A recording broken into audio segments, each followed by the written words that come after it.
Today's podcast discusses how the Texans improved this offseason and whether it's enough ahead of Week 1 matchup versus the LA Rams, featuring James Roy from the Bleacher Report.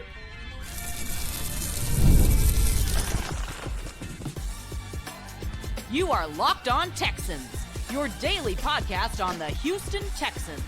Part of the Locked On Podcast Network, your team every day.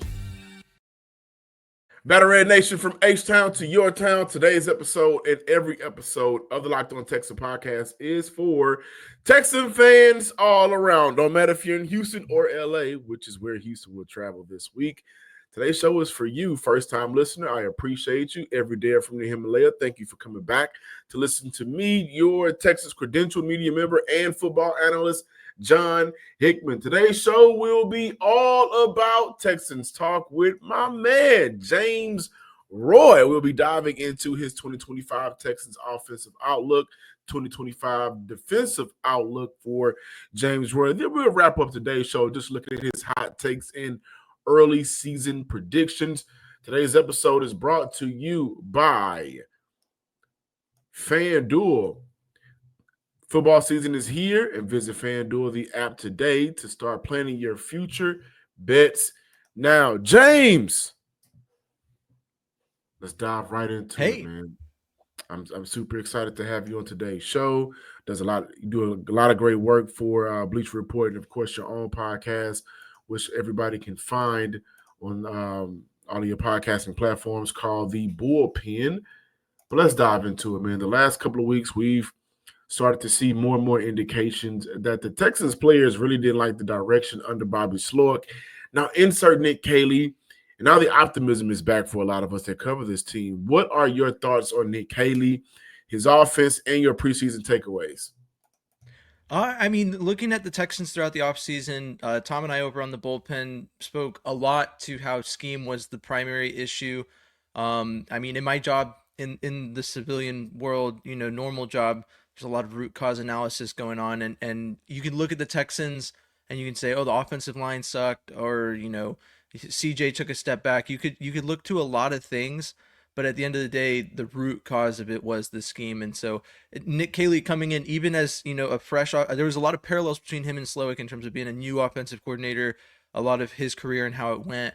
But at the end of the day, getting a new scheme in there that fit the players, like Titus Howard said recently, was always going to lead to some improvement. And so I feel really good about this offense just because Nick Caley in his opening presser was like, this is not going to be like a one-trick pony. This is going to be an offense that can adjust. He referenced, you probably would appreciate the reference he made I do. The Patriots-Bills game where Mac Jones threw the ball like 2 times and they won. They ran it literally 45 times. I certified it. He said 45 times. They ran the ball 45 times and won that game. That's the kind of team this Texans team is going to be, not just running the ball 45 times a game, but the kind of team who can adjust to the conditions and what's going on in the opponent. So I feel really good about Nick Caley coming in. Another part of it is a lot of people initially didn't like the move of keeping Cole Popovich. I like what Cole Popovich has been able to do with the offensive line and the attitude. That room, this whole preseason, my biggest takeaway has been that the offensive line, I know we only got so much of a look at the first team offensive line, but they look more like they know what they're doing. They look more confident in how they're moving. And I don't think the offensive line needs to be elite in order for this Texans offense to jump into the fringe top 10 conversation. This offensive line literally just needs to be serviceable. Significant improvement over whatever it did last year. So those are my thoughts. Yeah, speaking of the offensive line, no Laremy Tunsil, but again, we look at removing and replacing insert rookie tackle Stroud Ersery. He'll face some great pass rushes this season, including opening up Week 1 against Verse. What does success look like for Ersery in your opinion, and do you have any predictions for him that you want to lay out? I look back, and a lot of people, especially some of the more OGs in the Texans fan base, have been really quick to point this out. But I don't know if you remember Dwayne Brown.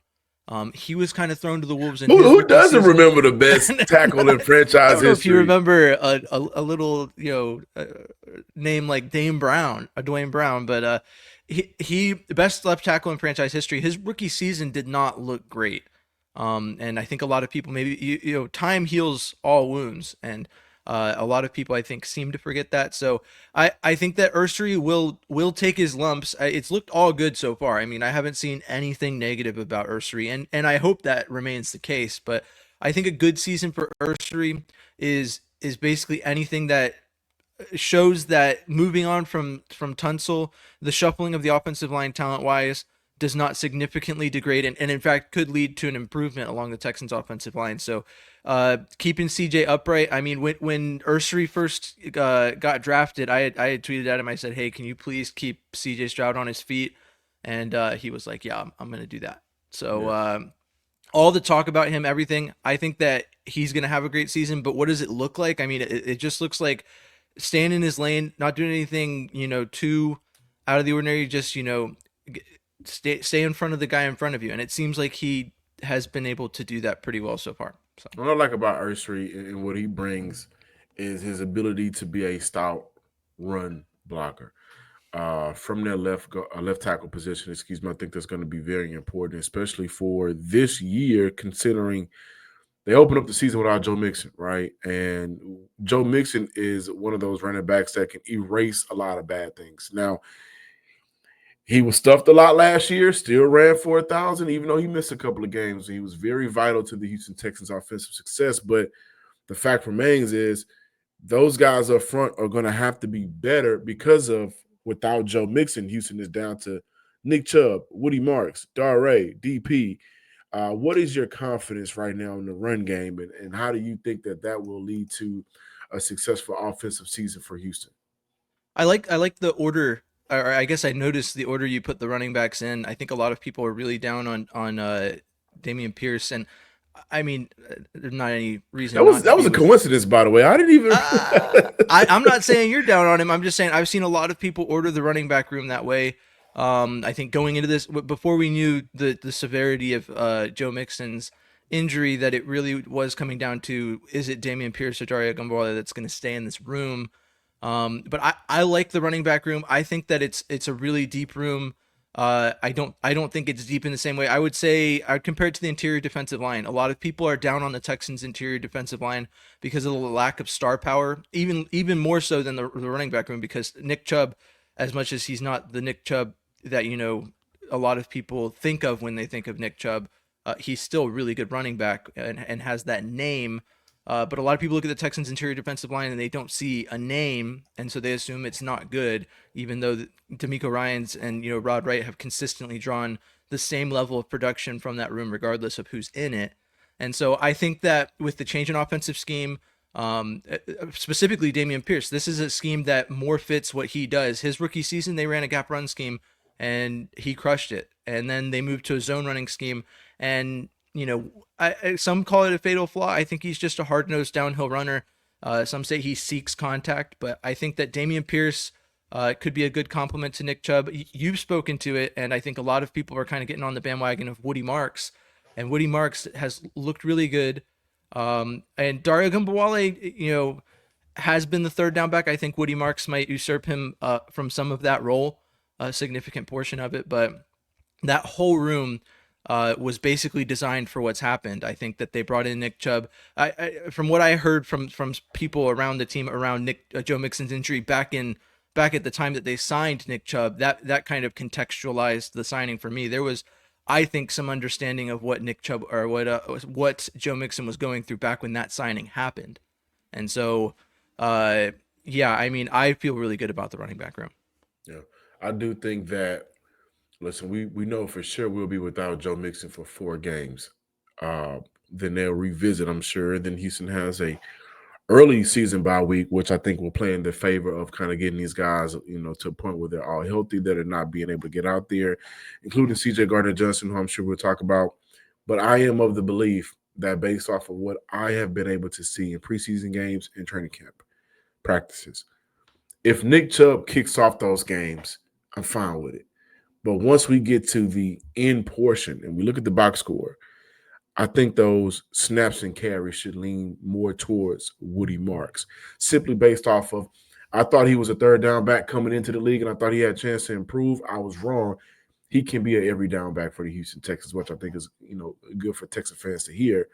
Are there any offensive players that you are really high on right now? Are there any offensive players that you're kind of indifferent and maybe low on right now? I mean, if I'm looking at, the offense as a whole, I'm probably a little higher on Dalton Schultz than a lot of people are in recent years. And I think that the Texans move to keep 2 tight ends on the active roster, while it is really primarily roster building. If you heard, Jacob Johnson was put on the practice squad, and when he explained it on his podcast for German football fans, he basically put it as a roster construction move. It's something that they explained to him. He earned a roster spot, but he was less likely to be picked up on waivers. So I think the Texans knew they could drop a few guys off the roster and pick them up to the practice squad. So I expect a lot of those tight ends and guys like that to get elevated. But I think that the trust they have to put, it's just Dalton Schultz and Kate Stover on the active roster, indicates something. And also Nick Caley being a tight end coach right before he took this role as the Texans offensive coordinator. I think this scheme, and all I've spoken to so far about Nick Caley, gives me a lot of hope that we'll see the Dalton Schultz that a lot of Texans fans were excited to bring into Houston before things actually happened and he was here. His first season in Houston was good, but I think that since his first season, there's been something to be desired from him. Yeah, that's fair. When we come back, we need to look at what the defense can do under DeMeco Ryans, and I definitely want to hear your confidence in that group. So more Locked On Texans talk on the way. Don't go nowhere. We got my boy James Roy here talking Texans. First up, Texan fans, great time to let you guys in on a well-known, not even a secret anymore. That's game time. NFL season is back, and honestly, there's nothing better than being in the stadium surrounded by fans cheering on your team. I need to see y'all at the NRG Stadium this year. But let's be honest, getting tickets can be a hassle between queues, login screens, and prices jumping at checkout. It's frustrating. That's why I use Game Time, the app that gives the advantage back to fans. Game Time is fast, easy, and backed by the Game Time guarantee. You'll always get 100% authentic tickets delivered on time at the best price. Plus, fees are included. So the price you see is the price you pay, which is something that I love. I am tired of fees. Who is fees? Why is fees here? I pulled up the Game Time, pulled up on the Game Time app. Just a couple of taps, I was able to get a great deal on going to see the Clips.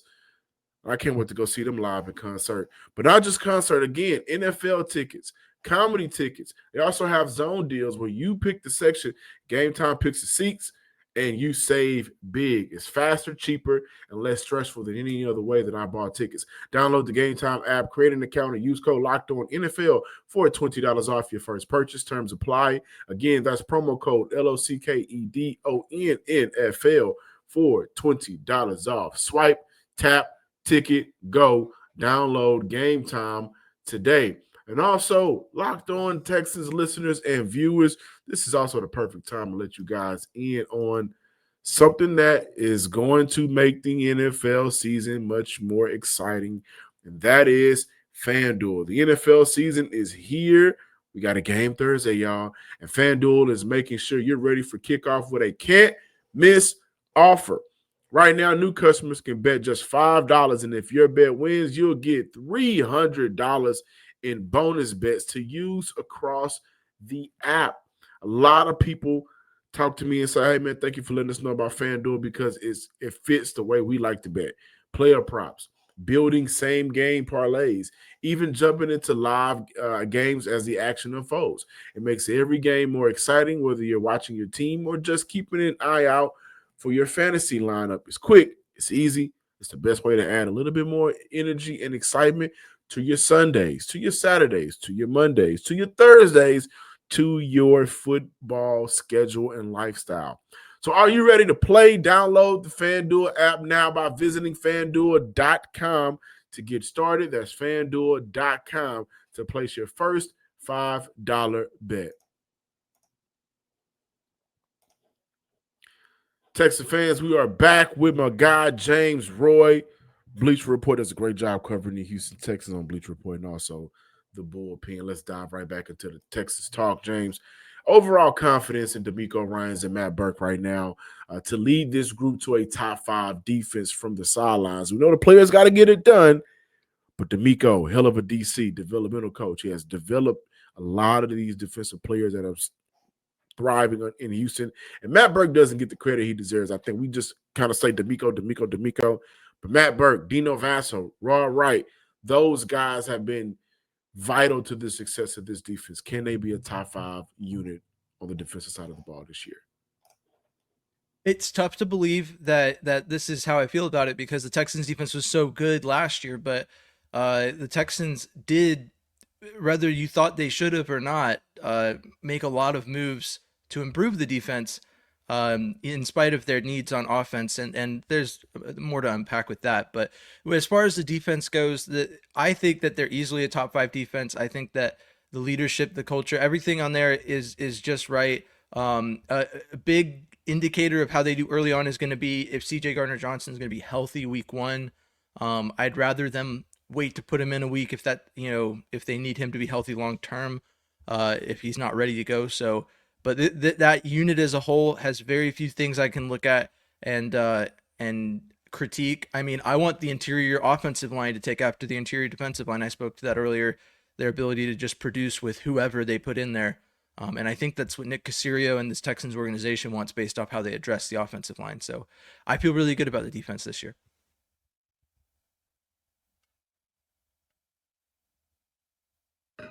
I mean, what I like about the IDL is, like you said, like not star power, no household names, but because of how the outside guys play, it flushes everything back on the inside.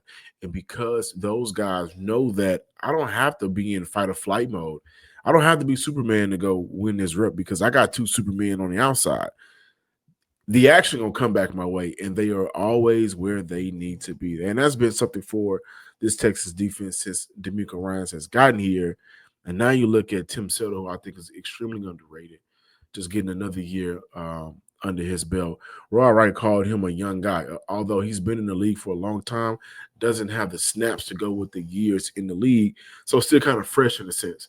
He's very important to this team. Also, Texas fans, Locked On wants to hear from you. We put together a survey to learn more about our listeners and make your favorite podcast even better. This is your chance to tell us what you like, what you don't like, and answer questions about our advertising. Go to lockedonpodcast.com/survey to get started. Everyone who completes the survey will be entered for a chance to win one of 10 $100 Amazon gift cards.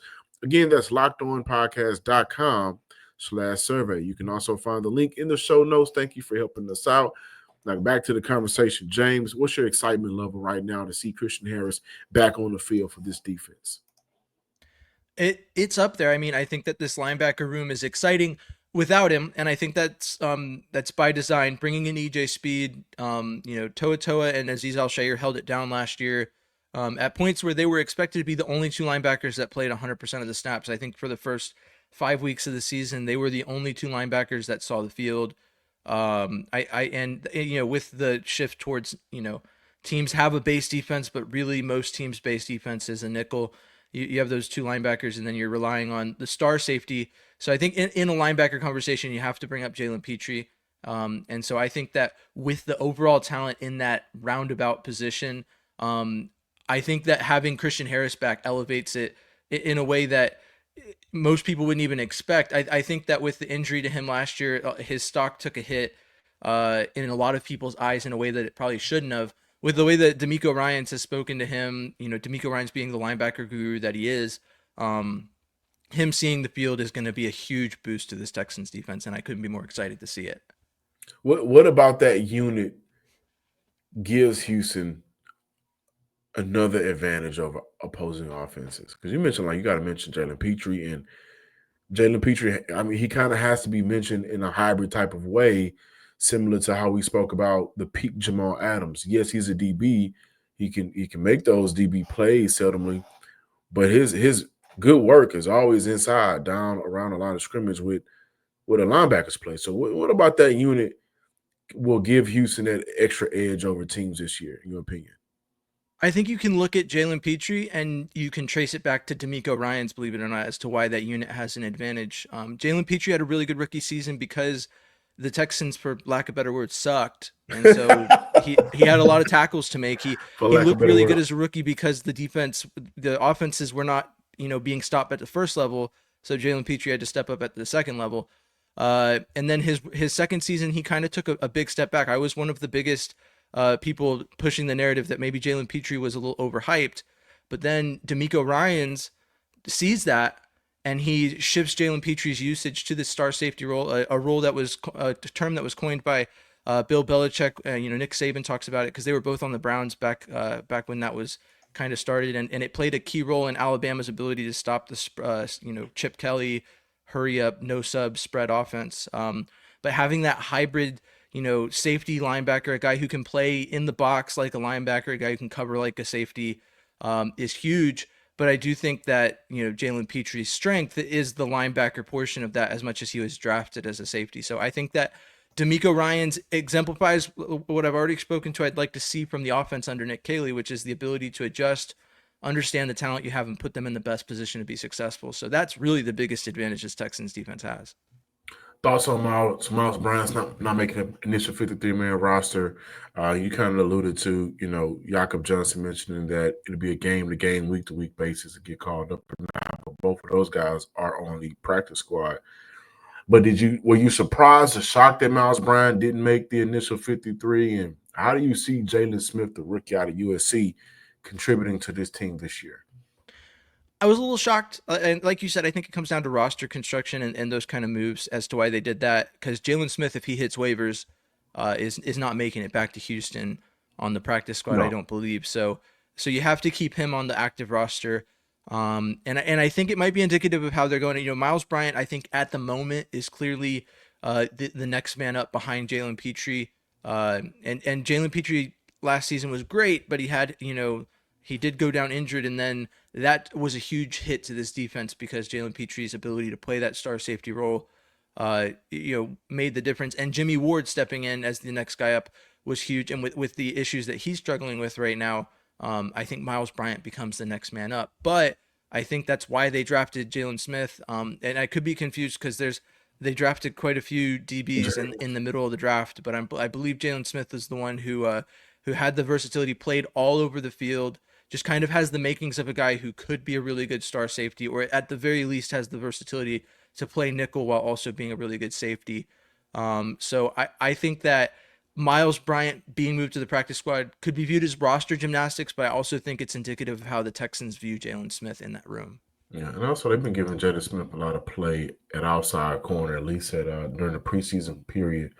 There were a couple of plays in training camp where they experimented with Jalen on the outside and Kamari on the inside. And Kamari is a guy that I really love. But is there a player or coach you feel that doesn't get the credit they deserve on the defensive side of the ball? I think that one guy who's really stepped up in time of need is MJ Stewart. I feel like he has gotten a lot of flack. I like that. I mean, and that's to say, right, like if we had a season where Davis Mills had to play significant time, people would hate it as much as his reputation has taken a turn for the better. But like, you have to look at a guy who's a backup who's stepping in and doing something. Temper your expectations a bit, but I think MJ Stewart, even with the backup lens on it, has done really well in the time where he's been asked to step up. And there's a reason why the Texans have kept him on this roster, in spite with a lot of what I've seen online from fans talking about this roster construction and the safety room specifically. We're like, the safety room has a lot of need, and I don't even know why we're keeping MJ Stewart. And I'm like, well, I know why we're keeping MJ Stewart, because he's doing a pretty good job stepping in when this team needs him. So yeah, I think people don't value roles anymore in the NFL, professional sports altogether. So some players have roles, and those roles are meant for those players to thrive in. Of course, you don't want to see a starter for 17 games, but guys need relief. And sometimes, depending on the front, you can get away with some of those things. And we have D'Amico who can kind of get away with a lot of things, especially if the offense is productive. When we come back, I got to dive into your hot takes and predictions for the 2025 season. More James Roy here on the Locked On Texans podcast. Don't go nowhere.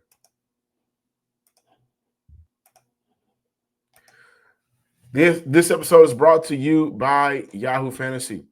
The NFL season is here, and you can feel the buzz. Thursday Night Football is in a couple of days. Fantasy football season is here as well. Everyone's researching, drafting, and building their championship squads. If you haven't joined the league yet, now is the time, and it's happening, on Yahoo Fantasy. This year, I'm hosting 2 Yahoo Fantasy leagues. Locked On Swarm 1, Locked On Swarm 2. It's going to be exciting. It's going to be fun. And Yahoo Fantasy is loaded with all kind of fun ways to compete and brand new features that make the game even better. With the season kicking off September 4th, now is the time to start playing Yahoo Fantasy Football, which offers so many different ways to compete. You got the Yahoo brand new Guillotine League mode, where the lowest scoring team gets eliminated each week until there's one team left standing. Want to play instantly with friends? Try the new Draft with Friends mode. Prefer the classics, get your crew together, and go head-to-head in private leagues. The NFL season kickoff is September 4th, so don't wait. Start your league now. Draft now at yahoofantasy.com/lockedonnfl. That's yahoofantasy.com/lockedonnfl. This is also a perfect time to let you guys know about Monarch Money, Texan fans. Most people can't name all their financial accounts and what they're even worth, whether it's 401ks, properties, or investments. And when you don't have that full picture, you can end up leaving money on the table. That's where Monarch Money comes in. It's an all-in-one personal finance tool that brings you your entire financial life together in one clean, easy-to-use interface on your laptop, or even easier on your phone. Monarch does the heavy lifting for you. You can link all of your accounts in minutes, see clear data visuals, get smart categorized of your spending, and finally feel in control of your money without ever touching a spreadsheet. A lot of us get kind of scared of spreadsheets. Monarch Money takes that fear away from you and make it all easier. Don't let financial opportunities slip through the cracks. Use code LOCKEDONNFL at monarchmoney.com in your browser for half off your first year. That's 50% off your first year at monarchmoney.com with code LOCKEDONNFL. Closing out today's show, it's all about the hot takes for 2025. But also, Texan fans, thank you for making Locked On Texans your first listen today. For your second listen, check out Locked On NFL season previews on Locked On NFL. Every division winner, breakout stars, and Super Bowl contenders. An 8-episode series with everything you need to know about the NFL season. Find Locked On NFL on YouTube, wherever you listen to your podcast, part of the Locked On Podcast Network. Say it with me, your team every day. Now, the Texans are why we are here. They are the reason for the season, James, and we're about to get a little hotter. If you got some hot takes, let's hear them. I think that a lot of people have spoken to what they think is going to be the spark for this Texans offense, but in the vein of like what it could produce, right? Let's say this offensive line does what it's supposed to under Nick Caley. I think that CJ Stroud with time is dangerous, right? Extremely dangerous. DeMeco Ryans he talked about having a clip up of plays where he showed the team when we give our quarterback time, he's literally one of the best in the NFL. So and right. With that in mind, assuming that's the case, I put a lot of it on the interior defensive line. It's not a hot take to say that this interior offensive line showing up and holding down in the middle is going to be what's necessary for CJ to have that time. But I would say that my hot take is that we could see CJ break 5,000 yards this season passing. Woo! That's hot, James. Hold on, I need some water. Yeah. I need some water. He's going to need to with Joe Mixon out for the time. And not a hot take here, but looking at the Joe Mixon situation, there's a lot of parallels between that and the way the Christian Harris situation was handled last year. Yeah. So and it's been frustrating, honestly. 5,000, 5K. I think so. I mean, how do we get to 5K? Like, what does the offense look like? Is it a dink dunk and then opportunity downfield when it arrives 5K? Is it a all out gunslinging CJ we living and dying 5K? What does that 5K look like? I think CJ can take what's given to him. But I do think that one of his best attributes in his rookie season, and we saw it against the Colts, we saw it several times throughout the season, he let the ball fly. I mean, the first play, week 18, do or die, we need to beat the Colts to get into the playoffs. He lets one rip to Nico Collins right off the jump. And so Nico yards. Collins is going to be a big part of it. He's going to have to be close to 2,000 yards. I don't think he needs to eclipse it, but I'd say Nico Collins probably needs to have the best season of his career. This would play back into, I mentioned Dalton Schultz as kind of a guy I expect to take a jump forward. Him being closer to 1,000 yards receiving would be a big part of it. And then from there, it's like, relying on guys like Jaden Higgins. One guy, and I kind of debated saying this when you asked me the question about the offense, but if we look at how the Texans have utilized that wide receiver room late in camp, you'd be surprised to see that it almost looks like they believe that their starting 3 wide receivers are Nico Collins, Christian Kirk, and Xavier Hutchinson. And so if that's the case, Xavier Hutchinson could play a huge role. And another part of that is that, Nico Collins took about 3 years to hit, right? And that's kind of the timeline with Texans wide receivers is about 3 years. So this is Xavier Hutchinson's Andre and DeAndre, yeah. Yeah, this is Xavier Hutchinson's 3rd year. So do with that information what you will. I've been stashing Xavier Hutchinson in fantasy leagues. That's how confident I feel in his ability to step up and give us something. So okay, 5K, offensive side of the ball, hot take. Let's go defense. I don't know if it's a hot take, at least in the Texans fan base. This is more of like I think a national hot take, but I think there's some defensive player of the year potential on the Texans. I don't think it's too hot of a take to say that it'll be one of the Texans. I'm kind of between Derek Stingley and Will Anderson Jr. Derek Stingley because last year it was Pat Surtain, and I think that there was a debate there. I mostly amongst Texans fans. I don't think a lot of national people believe that Derek Stingley is the better cornerback of the two.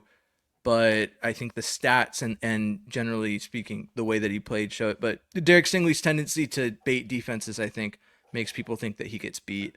Man, what we just saw that play in the second preseason game, and a lot of people was like, "What's going on with Derek Stingley?" And a lot of us here in Houston or people who cover the team is just like, "Oh, you don't know." If that ball gets up there, Derek Stingley's under it every time. Like, yeah, I don't think you understand who he is. Float like a butterfly, sting like a Stingley. Yeah, some people don't know. Some people don't get it. I actually have Will Anderson as a defensive player of the year finalist. I think that he could do it. I mean, he's steadily progressed each year. This is a team that heavily relies on that. I just everything about him as a person screams defensive player of the year. And I think the thing that's going to have to break is a lot of people look at the sack numbers. And so far, he's double digits each year. I think it's like 10 and 12 or something like that. 7 his first year, 11 last year. Both years he missed games. Yeah. So if we see a full season from Will Anderson Jr., I think he could break 15 at least. I don't know if he's in that territory. For it to be a hot take, it'd have to be like, oh, he's going to get as many or more sacks than J.J. Watt did. That's like 20 and a half, or was it? I can't remember the number. Yeah. But Watt was really close to breaking the sack record. And I think it's different strokes, right? Will Anderson Jr. is not shifting inside like J.J. Watt was. J.J. Watt was like an all-around defensive lineman. He could get you from anywhere. But I think that Will Anderson Jr. is really good at what he does. And I would compare him to Stroud Ersery in the way that you said, like his run defense is almost more important than what he does in the pass game. But I think that he needs to be that pass rusher to be in that conversation. So I'd say at least 15 sacks. What's your final predictions for the Houston Texans this year? I've remained consistent, even with as much as I like the offensive line this year, at an 11-6 prediction for the Texans. That's fair. I think their ceiling lies around 13 wins, but if I'm being reasonable and understanding that they're playing a division winner schedule. So, I mean, there's some tough games in there. Opening in LA is like, that's a tough game. And I'm actually going to be at that game. That's going to be a fun one. So I can't wait to see it. And I'm hopeful for a win because of it. But 11-6 is about where I'm at. And I hope they prove me wrong. I hope they win a lot more games than that. Yeah. What is your LA prediction? My LA prediction, let's see. I didn't give that any thought. Let me see. Sean McVay's really good. He's got him and Kevin O'Connell are the two coaches in the league right now that I look at and I go, that those are guys that know how to run an offense. I would say that about Shane Steichen, but I mean, he was dealt Anthony Richardson and he's also the Colts coach. So I don't know how I can talk positively about what he's done when he hadn't really put anything on the field as a head coach. He was really good in Philly. If I'm looking at that game, I'm going to go, I think it's going to be close. I'll go with 24-17, and I'll go with the Texans. Okay, that's it, man. Where can everybody that's listening find your great work on social media, YouTube, Bleacher Report? Where can we find you? It's at James Roy NFL, wherever you do social media, and pretty much anywhere that you would want to find me. Tuesdays and Wednesdays, I have a video out on Bleacher Report, just a short, 1.5 minute to 3 minute video talking about assorted Texans topics. And then the bullpen, we're, going to be live on Wednesdays and then doing previews and recap videos, throughout the season. So Tom and I run the bullpen. Love doing it. It's fun. It's a fun show. So yeah, that's where we're at. All right. Thank you, Texan fans, for watching and listening to today's episode. Please be sure to subscribe, like, and comment on YouTube and wherever you listen to your podcast. Until next time, ladies and gents and Texan fans across the world, peace.